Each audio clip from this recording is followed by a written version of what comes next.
But here's an interesting fact about these death worms. They're attracted to the color yellow. If you rolled a lemon out on the goby, would the death worm come after it? Good question.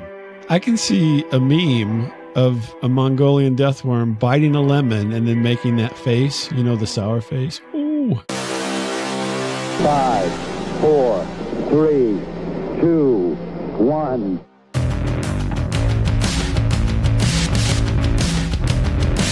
Mondo Rico.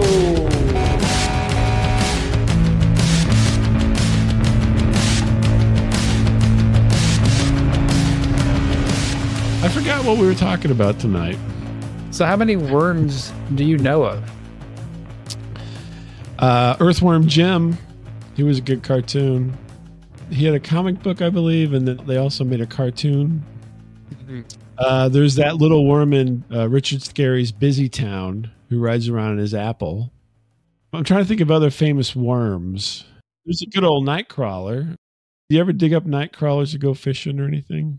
Well, I think I shared this on an earlier episode. My mom used to sit out after sundown with a hose. Oh, right. Yeah, you could spray the... Yeah, that's right. Yeah, water the lawn, and they would come right out. All you got to do is figure out which end is coming out of the hole, and you put your thumb on that end so they can't slurp back into their hole, and then you just pick them up and throw them in the bucket. There you go. Aren't there like flatworms and hookworms and ringworms? Oh, yeah, the really gross ones, yeah. Oh, yeah, the ones that try to go on your skin. Or whatever the dog gets, the heartworms. Ugh.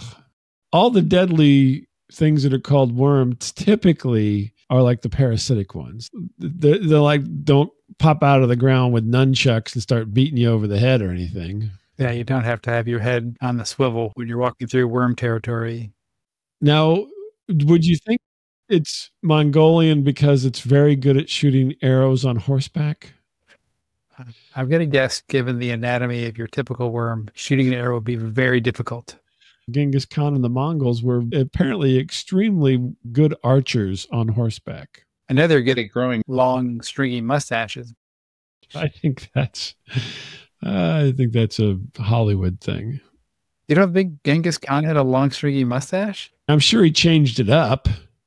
Or you think he's like, hey, it's not going to get any better than this. I'm liking this look. I'm sticking with it. Yeah. They don't call it the Genghis Khan. They call it the Fu Manchu. So he lost that battle. Right. You did. And nobody said, hey, look at my Genghis Khan I got going here. I've been growing this for 3 months. If I had a pet Mongolian death worm, I probably would name it Genghis. Yeah, that'd probably be one of the top 3. What are the other 2? I can't think of any other Mongolian names. I mean, there's no other famous ones, is there? I mean, Beef. Beef is a good name for a worm. Beep? Beef. Oh, beef. Cow muscle. They said beep. Like, what the heck is that? Beep is also a good name for a worm, but I like beef better. Okay. So you're saying beef, beep, and Genghis are the top 3 names. Yeah. Okay. Genghis is probably number 1, though. I have no clue what a Mongolian death worm is. Does it have any specific size? It seems like it would be large. One would think, I think when we get into this, you're going to be surprised about some of the information relayed. So what do you say we start with the field guide entry and go from there? How's that sounding? Okay. Sounds good to me. We have any kind of special accent? Some kind of dialect? You know, I don't know what a Mongolian accent would be, and unfortunately, it might sound terrible. Maybe we'll just emphasize the death part. I was thinking maybe one of your worm characters. I don't think any of them actually spoke. I think Earthworm Jim sounded like a hero character, so he'd be like, watch out! No! The Mongolian death worm! Oh my goodness! It's kind of like a Dudley Do-Right type voice. Dudley Do-Right's going to read the field guide entry for the Mongolian death worm? I can't do Mongolian, but I can do a Canadian. All right. Let me open this puppy up. M for Mongolian. Do you have them all organized? I've got a book. They got the field guide. Didn't you hear the pages flipping as I looked for the letter M? Yeah. Deep in the Gobi Desert, legends tell of a dangerous creature lurking beneath the sands. The Mongolian death worm. known locally as the Olgoi Kirkoi, which translates to intestine worm. It is described as a thick-bodied, blood-red worm reaching up to 5 feet in length, with the ability to kill humans in a number of ways. Therefore, dear listener, take heed of what the locals say. If the sun starts a-groovin', you best get moving. Ha ha ha! Only 5 feet maximum length for the old death worm doesn't sound very deadly to me, but we'll hear more about that when we get into the quiz on why maybe it still deserves that name. You think about a worm. If you saw a 5-foot worm, you'd be like, holy crap, what the hell is that? That's what you'd be saying. Yeah, or I'd think I could see where it gets its name, right? Intestine worm. I think that there'd been some kind of disembowelization. Someone dropped a colon out in the desert sand. Yeah. What's that smell? It's the Mondo Frico quiz. Quiz. Quiz. Quiz. See me getting fancy with the sounds? Yeah. All right, you ready? Oh, yeah, I'm ready. Wow, he keeps playing. Well, it plays lightly in the background, slowly fades away as we move into the quiz. I know we said let's do the multiple choice by request, but as we stumbled around enough last time, I think we'll just go ahead and do the multiple choice. I think it just works a little cleaner. All right. Are you ready? Because we've been all over the place here. I want to make sure you're dead focused on the Mongolian death worm. I'm focused on the Mongolian death worm. I am focused. Okay. What sound do eyewitnesses say they hear shortly before the Mongolian death worm appears? A low rumble, a high piercing whistle, Hans Zimmer's Dune original motion picture soundtrack, or trick question, there have not been any firsthand sightings. Oh, that threw me. That part of the quiz. I'm going to go with the last one. I'm going to say there's not been any. That is correct. While there are numerous reported sightings and encounters over the years, these appear to be largely based on local folklore and secondhand accounts rather than verified firsthand sightings. I was going to say rumble because if you think Mongolian death worm, you think tremors. Oh, yeah. Yeah. You're not the only one that's thought about that. Oh, really? Yeah, as we'll see coming up here, there's other people who have definitely been thinking about other worm stories. So far, I don't know. Yeah. Does it come up into your bed at night or something? Because that'll be really putting me off. Well, without any firsthand sightings, it's hard to know for sure, but I did not run across any that said that the Mongolian death worm had entered anyone's bedchambers. It's always under the covers. They never see it. Skeptics suggest that sightings of the Mongolian death worm may be due to the misidentification of which animal? The Tartar sand boa, the Gobi land eel, the northern Chinese death worm, or the drummer from the Muppet Band. Animal? Animal. He's an animal. I would hope that the Mongolian death worm and the Chinese death worm aren't getting confused. I think the first one was some kind of eel. Tartar sand boa was the first one. Oh, no, I'm going with the second one.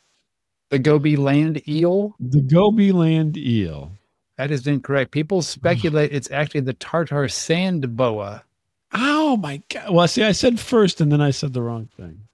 It's confusing to me because the Tartar sand boa, me and my AI assistants did a little research here. The color doesn't match. They're not blood red, and they're generally not even found to be as north as the Gobi Desert area where the Mongolian death worm is seen. So it is a shorter kind of snake, this boa, and they've got kind of the roundedness to their head and their tail, which makes them a little bit wormy. However, they're generally brown or green blotches on a tan or beige background. So that does not sound... That's before they attack. And then it's all blood red. They will coil and flatten their posterior if they feel threatened, the Tartar sand boas. I do that too. I was going to say, that's a common practice. I see a lot of snakes on the road with a flattened posterior. Mondo Frico. We learned from the field guide that these things can kill humans in a number of ways. Right. Yeah. Well, we're going to get into that right now. You ready? Which of the following are reported ways the Mongolian deathworm could kill a human?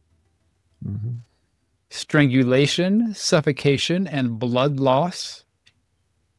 Is that one, suffocation, blood loss, or is that two? That was just the whole first one. That was the whole first one? Oh, okay. They come in threes. Gotcha. These All right. answers to. The first one is strangulation, suffocation, and blood loss. Mm-hmm. Spraying venom, electric shock, and poisonous skin. Mm. Sex, drugs, and rock and roll. Crushing, suffocation, and sonic scream. You're moving the weird one to the third position this week. I believe John Cougar Mellencamp had a song called Sex and Violence and Rock and Roll. Oh, I thought you were going to say crushing, suffocation, and sonic scream, because I've not heard that one. No, I think that was Ministry. That sounds more like that. I would think that it would try to strangle you or take away your breath and possibly bite you and suck your blood like a leech or something. So I will go with strangulation, suffocation, and blood loss. Ooh. Actually, it's spraying venom, electric shock, and poisonous skin. Electric shock? Oh my. So you can't touch it. It could spray venom at you if you're not careful. And of course, it could shock you to death. Two of those make perfect sense. The third one does not. Come on, eels, electric eels, right? Yeah, but in the sand, in the water makes kind of sense, but in the sand. What about the Gobi land eel that you chose for the previous question, which doesn't exist? Well, did he have electric? No, it doesn't exist. I made that up. Oh, you made that up? Yeah. There's a lot of things made up here. Is there any other land animal that can shock you? I mean, other than a preschooler on a rug? Exactly. Take your shoes off, keep your socks on, go dragging your feet around your shag carpet and just touch someone. These things are sliding around the dry desert all day. Well, of course they're going to shock you. Come on. But can you build up static electricity writhing around the desert? Yes. Do you know that for a fact? No, but my brother says that if no one knows more than you do in the room, you're automatically the expert by default. So I'm just going to say, yes, you can. I've been to the beach and I've shuffled around and I didn't shock anybody. And Yeah. I was actually in Death Valley Mhm. and didn't shock anybody, didn't shock a person. Maybe because you got bones. I think the bones are the anti-shock. You're not selling me on this shocking thing. You're not buying the electric shock. Yeah, the electric part. Is it USB-C compliant? I think they have to be now. They probably have one of those big, obnoxious tags on them with all the warnings.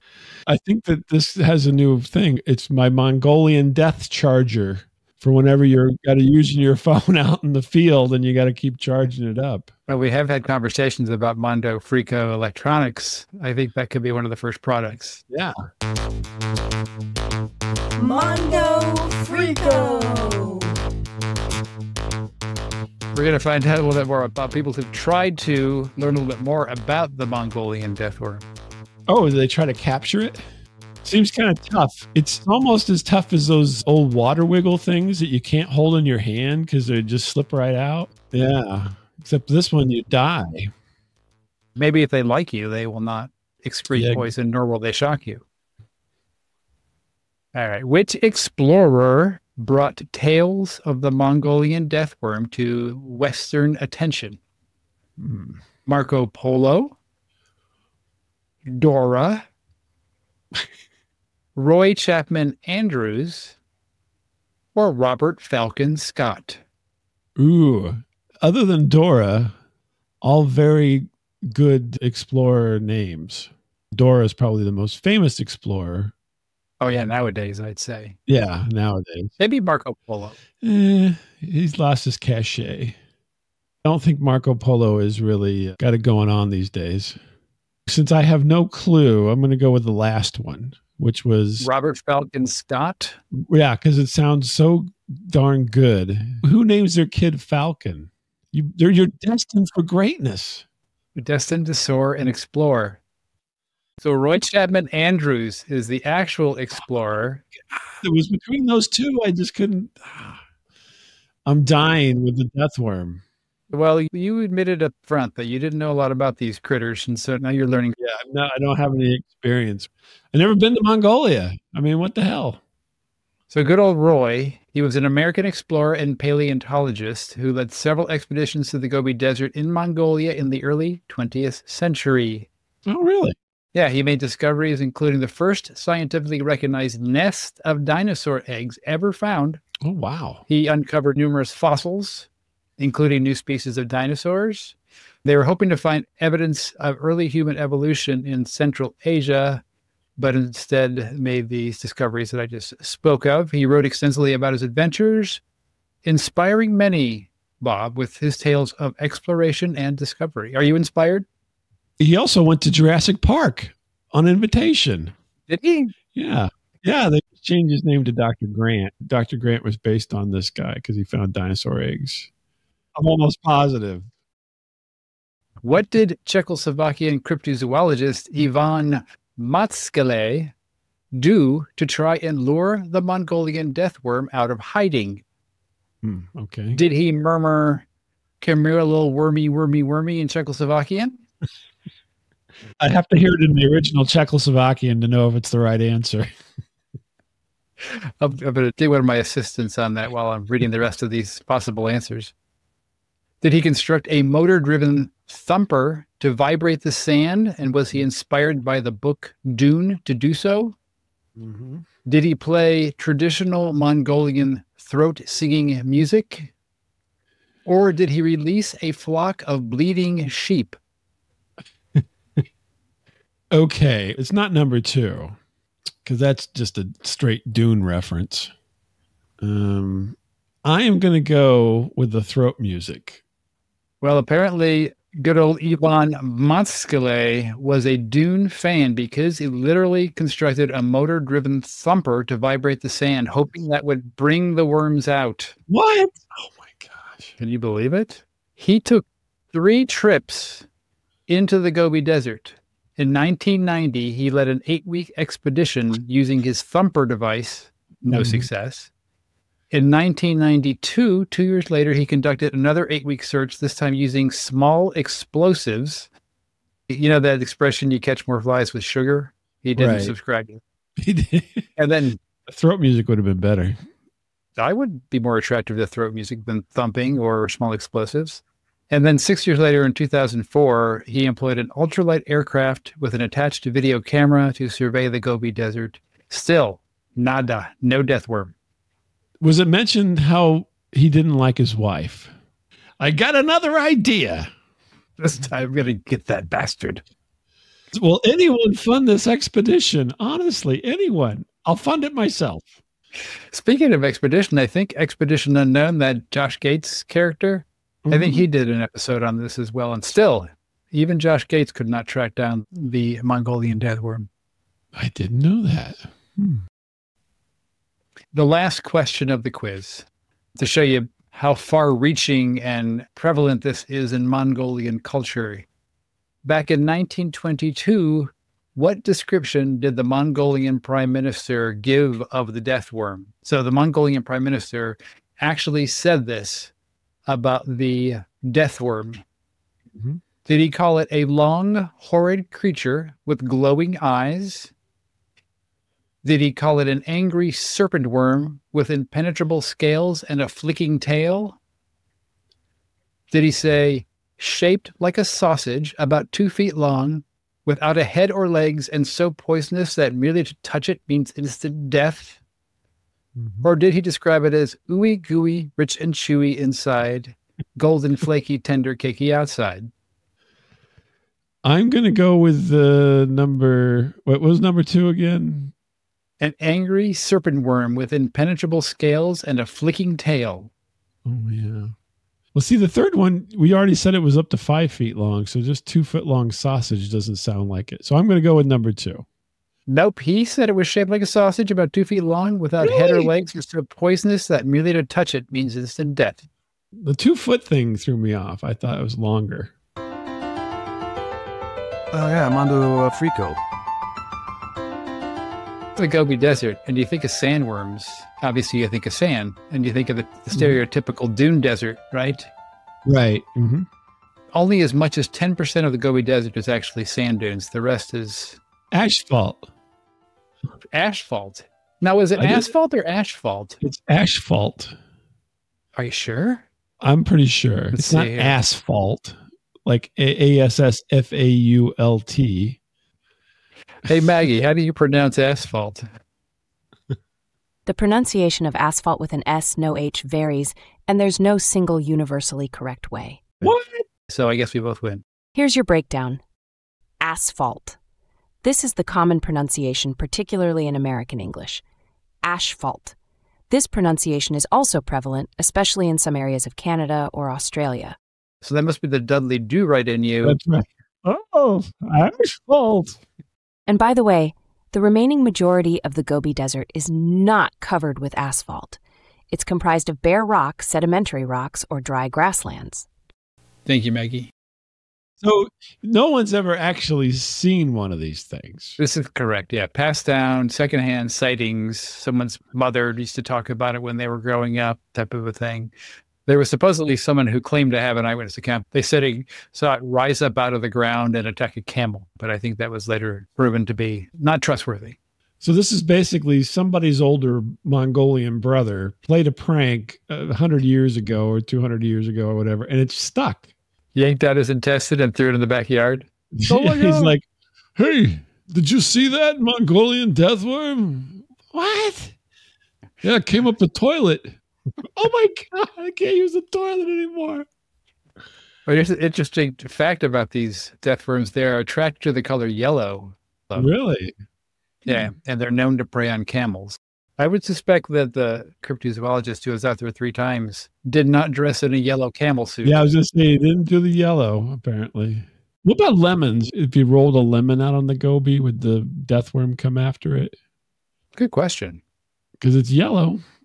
I can see a meme of a Mongolian death worm biting a lemon and then making that face, you know, the sour face. Ooh. There'd be like little electric shock animations coming out. Maybe that's how they shock, because you can get electricity by putting a penny in a lemon. Oh, now we're onto something. Now we are onto something. Is there copper, I wonder, in the ground underneath the Gobi Desert? It could be. All the pennies that Czechoslovakian guy dropped while he was flying around. Is there copper in the ground under? Is that a the resource in the Gobi? We're solving this. Did they give you an answer? Yes, the Gobi Desert region, particularly, listen to this, Bob, in Mongolia, is known to have significant copper deposits. Aha! Ow. Here's what's important to know. Oyu Tolgoi mine, a major copper and gold mine, Oyu Tolgu, is located in the South Gobi Desert of Mongolia. It's a large-scale mining operation with significant underground resources. So I think we've just answered the question. That is, now we've confirmed, in fact, that these likely non-existent worms could have an electrical charge because of the fact that they must eat the copper in the ground. Yeah, all this copper. Look at that. Mondo Frico. Speaking of AI assistants, I decided to run a little competition with them this week. Okay. With the assistants? Okay. The assistants, yeah. I said, you guys know so much about this death worm. Give me your best dad joke about the Mongolian death worm. Okay. So I had Maggie, Morgan, and Bernard. They all gave it a shot. I have my favorite. I'm going to see what you think is the best implementation of a Mongolian death worm dad joke. Are you ready? Mm-hmm. What's a Mongolian death worm's favorite dance? The electric slide. Okay. That was Bernard. That was Bernard. Okay. I was hoping that wasn't one of the Molly or whatever you said. Yeah, this is Morgan. All right, Morgan, your turn. What's a Mongolian death worm's favorite drink? Wormade. Oh, no, that was lame. Wormade. Come on, Morgan. There is no Wormade. Although I suppose if you had an older sibling, you may have had Wormade. Oh, that's true. Yeah, unbeknownst. Unbeknownst to you. The older siblings snickered while the younger child sipped the Wormade. One more. Let's give Maggie a chance. Why don't Mongolian death worms get invited to parties? Because they always eat all the sandwiches. Out of the three of them, I'll give it to Bernard, Electric Slide. You always have a good joke with Electric Slide. Bernard is a dad, too. He's got some little ones at home, so yeah. Little circuits running around. He's got some little ones. Oh, Alexa is out there somewhere. Well, that was interesting. Do you have one that you made up? No. In fact, it was my attempt to come up with one where I decided to outsource that. I decided to have the high-paid assistants go for it. Okay. I'm trying to think of one here. I'm trying to think of a good Mongolian death worm joke, but I can't. Nothing is coming to me. 2 Mongolian death worms go into a bar. No, nothing. So where are you after all of this incredibly informative information on the death worm? Are we giving our opinions on the likelihood? Yeah. Freaking A or no freaking way? No freaking way is there a Mongolian death worm. I am definitely on the no freaking way side of the scale as well. Now, if you want to get away from your wife for weeks at a time, then maybe it's a possibility. That's after spending months at his garage building a thumper. All you have to do is have a motor and you stick an unbalanced weight on it and then boom. I mean, it takes like 2 seconds. I had the assistants go out and try to give me some specifics on the thumper. And the best they could do was it was mechanized. This guy was masterful in his avoidance of his family. What are you doing out there? I'm making a thumper. It's very complicated and mechanized. But yeah, no freaking way is this thing.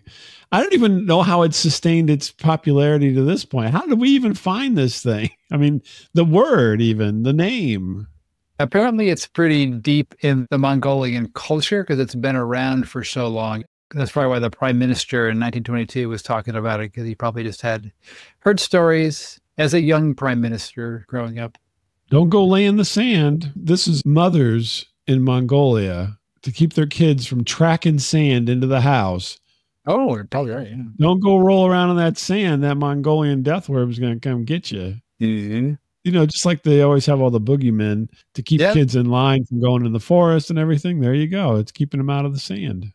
Maybe there is a worm out there that spits, but I don't think there's a worm out there that spits, is electric, and is deadly to the touch.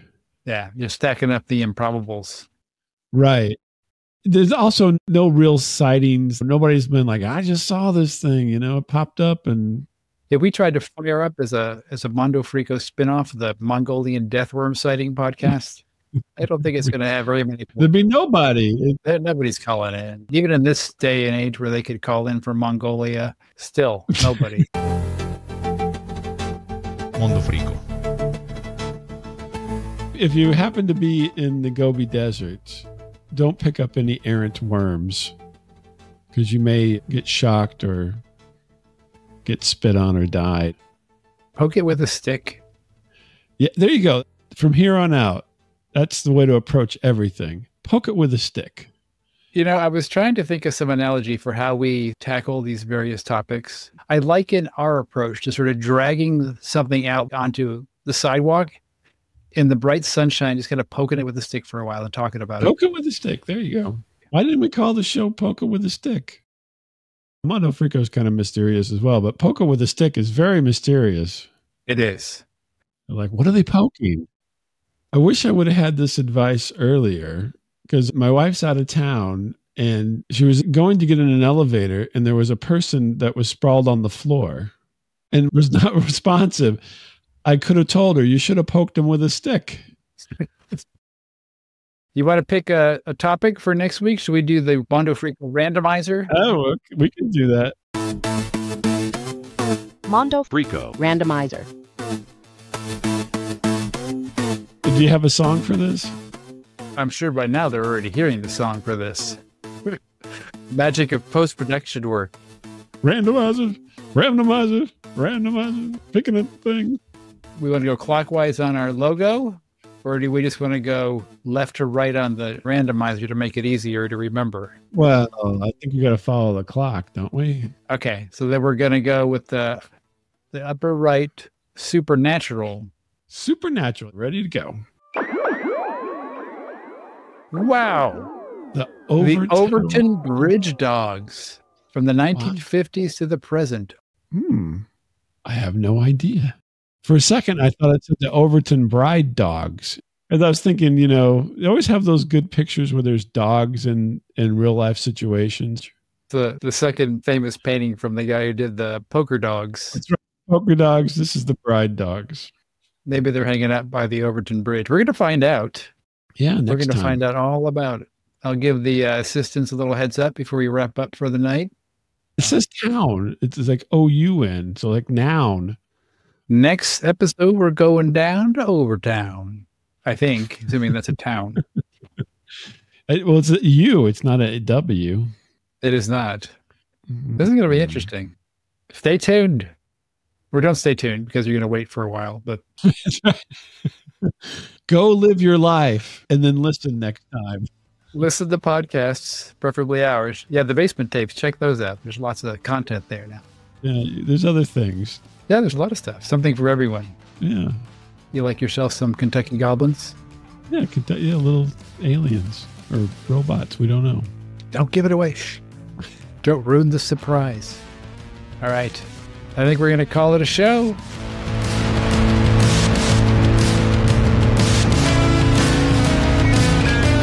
Hey, you made it. I knew you could do it. Thanks for listening to Mondo Frico. If you enjoyed today's episode, be sure to subscribe, wherever there's those buttons that say subscribe. You might try it on YouTube as well. You can connect with us on all social media platforms. Just look for Mondo Frico Podcast. And don't forget to join our Facebook group. Our contact information is in the show notes if you'd like to get in touch. I'd be happy to talk to you in my spare time. Want to support the show? Leave us a rating, a review, a thumbs up, a thumbs down, a middle finger. All these things help people find us. And don't forget to check out our basement tapes. These are the original conversations that turned into Mondo Frico. Available wherever you get those podcast thingies. See you next show. You freak.